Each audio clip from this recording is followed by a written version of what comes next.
This is Earth. It's my favorite planet, and it's where we all live. We have lots of animals like dogs and cats and beautiful flowers. But Earth is sick because we put too much smoke in the air.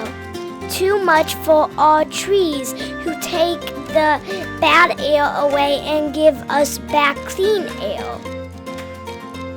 When Earth is sick, the weather is not nice. Farmers can't grow food and people are sad.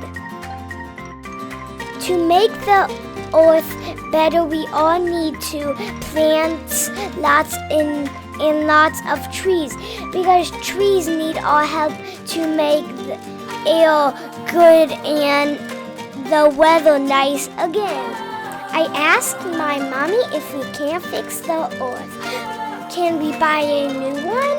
But she said we can't. There's only one, and it's priceless.